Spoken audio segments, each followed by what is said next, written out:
பாருங்க, அம்மனை வழிபாடு செய்து அம்மனுடைய ஆராதனை முடித்த பிறகு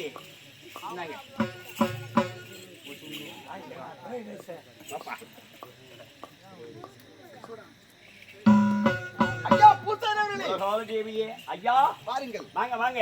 நாங்கள் அனைத்தும் ஆடுவோம் பாடுவோம், அம்மனை கண்டு வணங்கி வழிபாடு செய்து மீண்டும் ஆலயத்தை முன்னே போவோம். ஆமா, எனக்கு ஒரு 3 சந்தேகம் இருக்கிறது. இந்த அம்மாவை பத்தி எனக்கு ஒரு சந்தேகம் வந்தது. அதை தீர்த்து வைக்கணும். உன்னுடைய சந்தேகம் என்ன கேளு, நான் தீர்த்து வைக்கிறேன். அப்படியா? முதல் சந்தேகம் தெரியுமா? இன்று வெள்ளிக்கிழமை, வெள்ளிக்கிழமை அன்று பெண்கள் கூட்டம் அம்மனை வணங்கி வழிபாடு செய்ய அதிகமாக வருகிறார்களே, இது கருத்து என்ன, காரணம் என்ன?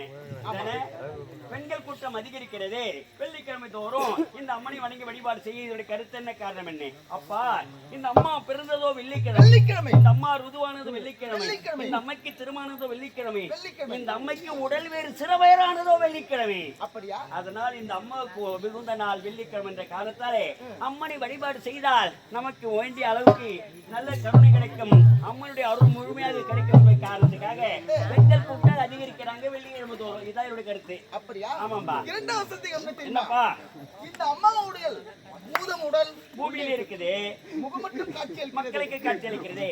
இது கருத்து என்ன, காரணம் என்ன? அப்பா, இவ பூத உடலானது பூமியிலே புதிது கிடைக்கிறது, புண்ணியப்பட்ட முகமானது மக்களுக்கு காட்சியளிக்கிறது. இந்த தாய்க்கு உடல் வேறு சிறவேறு மாறிவிட்டதப்பா. அப்படியா? இவளுக்கு மாறி என்ற நாமதேயம், உடல் வேறு சிறவேறு மாறியது. இந்த அம்மாவை விட்டுட்டாங்க, காரணம் என்ன தெரியுமா? தன்னுடைய மகனால் ஏற்பட்ட விளைவுப்பா, மகனால் ஏற்பட்ட விளைவு. அப்படியா? ஆமாம்மா.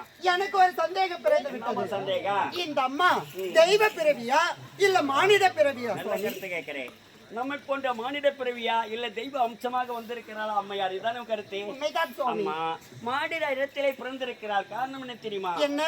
மானிடர்கள் இப்படிதான் வாழ்ந்து காட்ட வேண்டும், இப்படிதான் வாழ வேண்டும் என்று இந்த அம்மா மானிட அவதாரம் எடுத்திருக்கிறார். காரணம் என்ன தெரியுமா? என்ன?